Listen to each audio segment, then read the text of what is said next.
সিনাজপুর বেতার আজিজ ফালা ঘরে বাইরে সিপাই সাফাই বসে যে সংবাদ শুনছেন সবাইকে জানাই স্বাগতম। খবর করছি আমি আউয়া। অজানা টেলিভিশন থেকে খবরের বিস্তারিত শিরোনাম শুনতে পারবেন, ততক্ষণ সবাই আমার খবরের দিকে ফাও রাখবেন।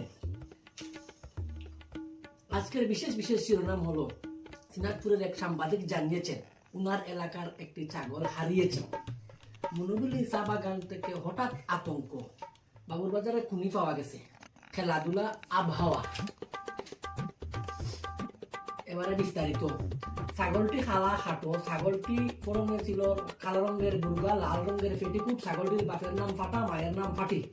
ছাগলটির সন্ধান যদি কেউ হৃদয়বান ব্যক্তি পেয়ে থাকেন তাহলে হৃদয়বান ব্যক্তি পঞ্চায়েতে জানাবেন, তাকে আইনের আওতায় এনে শাস্তি প্রদান করা হবে। মনুগুলি চা বাগানে হঠাৎ এক বানর বাতাসে উঠতে দেখে লোকজন। আতঙ্কের ঘটনা দেখা যায়, এলাকার কিছু দুষ্ট ফুলাফান বানরের পেটে গ্যাস ঢুকিয়ে গুড়ি উড়াচ্ছে।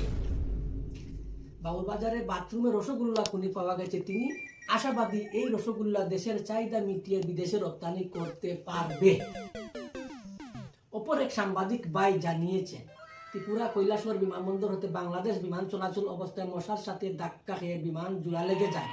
এতে লোকজনের কোনো ক্ষয়ক্ষতি হয় নাই। খেলাধুলা। আগামীকাল সিনাজপুর প্রধান উপপ্রধান কে ঘুষি মেরে 2 রান করেন। পাল্টা জবাবে উপপ্রধান 1 রান করে উল্টা আউট হয়ে পঞ্চায়েতে ফিরে যান। আবহাওয়া। আগামীকাল কৈলাসহরের বিভিন্ন গ্রামে সিনাজপুর, রাজাকাওড়া, টিকাবাজার, হাওড়াবিল, রাউটি এলাকাগুলোতে পাতলা পায়খানা শুরু হতে পারে। এতে লাল সতর্কবার্তা জারি করা হয়েছে। পরবর্তী খবর শুনতে রাত 12টা 80 ইংরেজিতে চোখ রাখবেন। আল্লাহ হাফিজ।